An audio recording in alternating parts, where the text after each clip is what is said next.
This is the Dollemore Daily, and I'm Jesse Dollemore.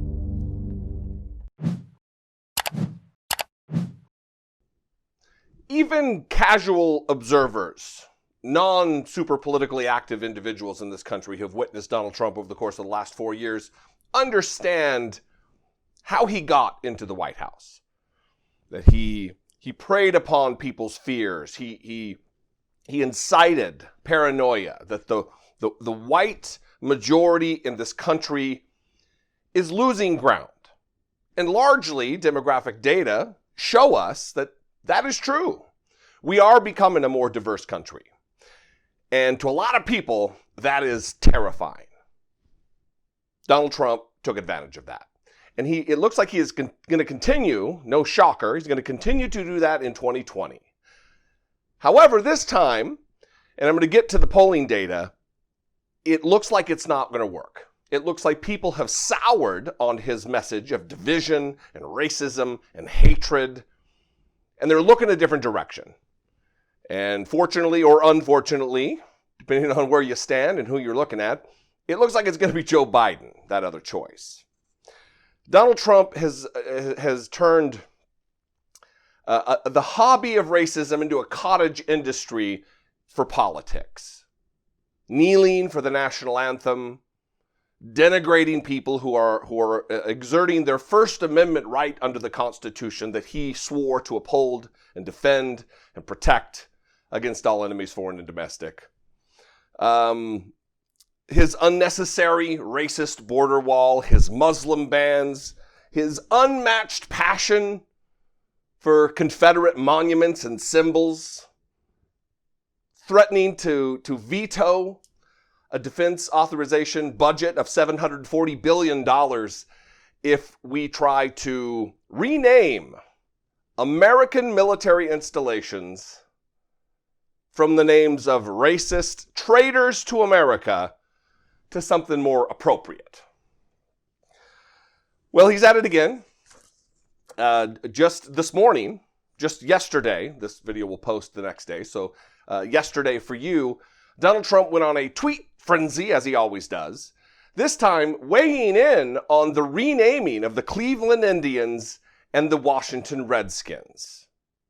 He tweeted, "They named teams out of strength, not weakness. But now the Washington Redskins and Cleveland Indians, two fabled sports franchises, look like they're going to be changing their names in order to be politically correct. Indians like Elizabeth Warren must be very angry right now." So he resorts to racism to weigh in on an issue that has nothing to do with his governance of the country. That argument just doesn't fly. The name of the team is Redskins. It has to do with race. By definition, it is a racist nickname, a racist mascot. And the Cleveland Indians logo, get the fuck out of here. Are you kidding me? Absolutely racist.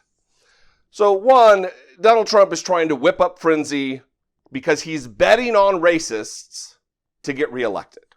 The other one, he's attacking the only black NASCAR driver. He didn't pick somebody else to attack. He didn't pick one of the many white drivers. He picked the one dude who's black and drives for NASCAR to attack.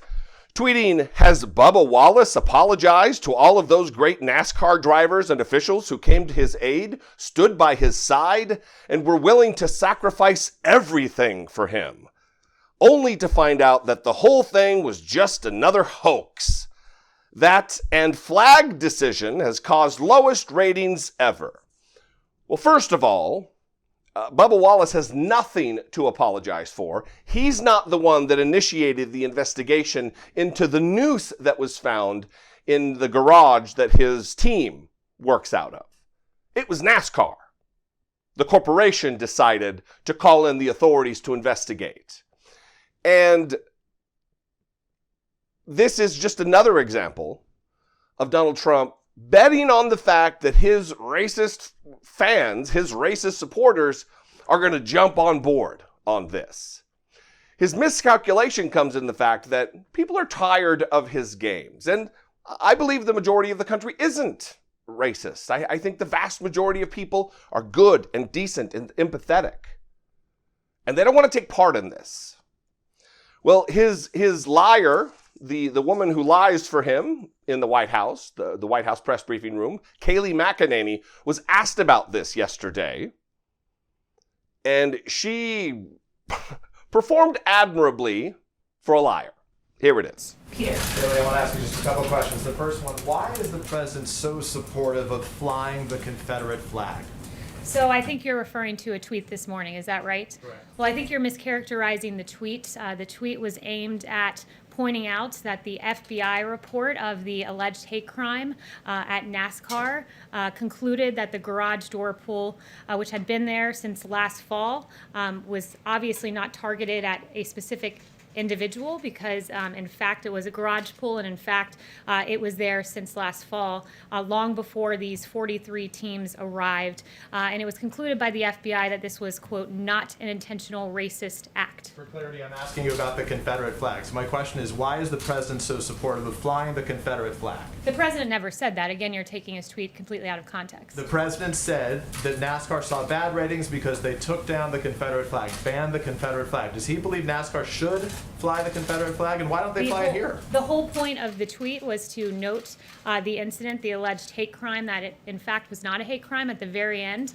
the ban on the flag was mentioned in the broader context of the fact that he rejects this notion that somehow NASCAR men and women who go to these sporting events are racist, when in fact, as it turns out, what we saw with the FBI report and the alleged incident of a hate crime, it was a complete indictment of the media's rush to judgment, once again calling this a hate crime when the FBI completely dismissed that. My guess is that Kayleigh McEnany is super good at yoga, because you just witnessed her twisting herself into a pretzel trying to bend the truth, to justify the unjustifiable. And the little jab at the end about the media being obsessed with this and whipping, what was it she said? Rushing to judgment. There was no rush to judgment. The media reported on what was happening, just as they reported that the FBI found no hate crime. That the noose, which was a noose, it was in the garage for months prior. Again, diverting from the fact that Donald Trump at the end of the tweet says that and flag decision, referencing the fact that the NASCAR has banned Confederate flags during races, that is why they have low ratings. By the way, the ratings have increased. They've gotten better since that decision by NASCAR. All wrong. Anyway, this is what I want to get to. These polling data that I'm going to read are from the New York Times. This story here. In poll, Trump falls far behind Biden in 6 key battleground states. Dwindling white support for the president leads to a deficit of at least 6 points in each state. Mr. Trump's once commanding advantage among white voters has nearly vanished, a development that would all but preclude the president's re-election if it persisted. Mr. Biden now has a 21-point lead among white college graduates, and the president is losing among white voters in 3 northern battleground states. Not by much, but he won them by nearly 10 points in 2016. A separate Times Siena survey released on Wednesday found Mr. Biden leading by 14 points nationwide, 50% to 36%. Now, don't pay attention to nationwide polls. They are meaningless, absolutely worthless data sets, because we don't have a popular vote system in this country. We rely on the Electoral College, the broken the anti-democratic Electoral College system. So don't pay attention to those. Pay attention to the battleground states. Look at these data. These states, Michigan, Wisconsin, Pennsylvania, Florida, Arizona, and North Carolina, critical states that Donald Trump won either narrowly or by a decent margin. For instance, Michigan, less than 1%. Wisconsin, he won by less than 1%. Pennsylvania, less than 1%. Biden is leading now by 11, and 10% in those critical states that were the cause of Donald Trump's win. And then Florida, Arizona, and North Carolina, Trump won by 1, 4, and 4 respectively.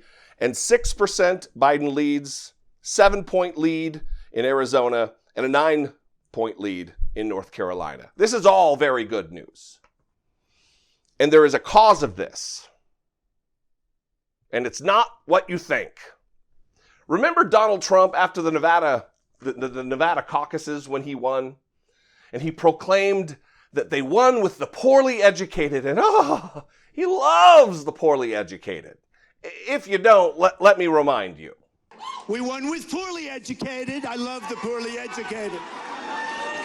Well, that very group of poorly educated or non-college educated, they're not necessarily poorly educated, they just don't have college degrees, they went for Trump in 2016 by a 26-point margin. Now, that lead, they're still going for Donald Trump, but there has been an evaporation of support for Donald Trump among the quote-unquote poorly educated. Now it's only 16%. If Donald Trump is to win again, he needs those states, Michigan, Wisconsin, and Pennsylvania. I have done a couple of different videos breaking down those data and the numbers by which he won. They are scant. It is a few thousand votes, not tens of thousands. Thousands of votes are what won. And if 10% of his core demographic is evaporating, that's not good for Donald Trump. Reading from the article, Mr. Biden would win the presidency with at least 333 electoral votes, far more than the 270 needed if he won all 6 of the states surveyed and held those won by Hillary Clinton 4 years ago. Most combinations of any 3 of the 6 states, which also include Florida, Arizona, and North Carolina, would suffice.